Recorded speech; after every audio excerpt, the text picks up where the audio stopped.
নাম কি তোমার নাম কি ভাই? তোমার নামটা কি? ভাই তোমার নামটা কি? হ্যাঁ আনিস। বাড়ি কোথায়?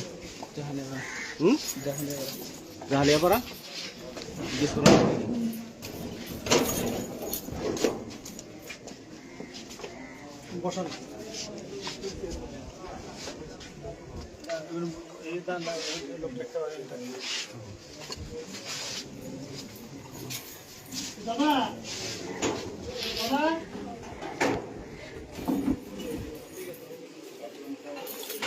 দর্শক এই মুহূর্তে যুক্ত হয়েছে লম্বরে যে হাই স্কুল রয়েছে, হাই স্কুলের যে এখানে যে ভোট কেন্দ্রটি রয়েছে, আসলে সেখানে একটি ঘটনা ঘটেছে। সেটি হচ্ছে এখন তো প্রায় 3:30টার দিকে একটা ছেলে, সেই এখানকার একজন ভোটার, সে এর আগে একবার নাকি ভোট দিয়ে চলে গেছিল। একবার ভোট দেওয়ার পরে দ্বিতীয়বার আবার ভোট দিতে আসছে, যার একটি এই ভোট দিতে আসার পরে তাকে কিন্তু চিহ্নিত করে এখানকার দায়িত্বরত প্রশাসনরা তাকে ধরে রেখেছেন। এখন তারা প্রশাসনকে আরো যে নির্বাহী ম্যাজিস্ট্রেট রয়েছে তাদেরকে ফোন দিয়েছেন, প্রশাসন এসে তাকে হয়তো নিয়ে যাবেন বা কোনো একটা সমাধান দেবেন।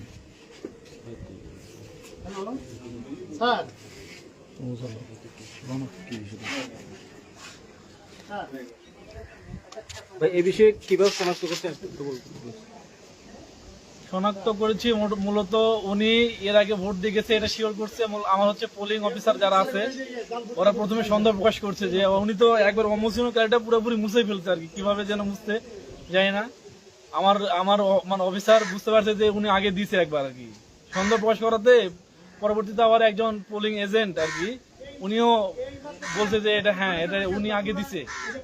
এতে মোটামুটি শিওর হওয়ার পরে আমাকে জানানোর পরে আমি সরাসরি এসে দেখি ওনার হাতে যে অমসৃণ যে কালির দাগটা এটা আংশিক লেগে আছে, তার মানে এটা বোঝা যাচ্ছে যে উনি আগে ভোট দিয়েছে এবং উনি আংশিকভাবে স্বীকারও করেছে যে উনি আগে ভোট দিয়েছে আর কি।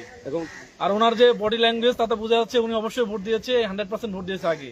ওনাকে আমরা হাতে হাতে ধরেছি এবং আমরা জুডিশিয়াল ম্যাজিস্ট্রেটকে ফোন করেছি, উনি রাস্তায় আসতেছে, ওনার বিচার ব্যবস্থা হবে ইনশাল্লাহ। ধন্যবাদ। উনি কি স্বীকার করলো?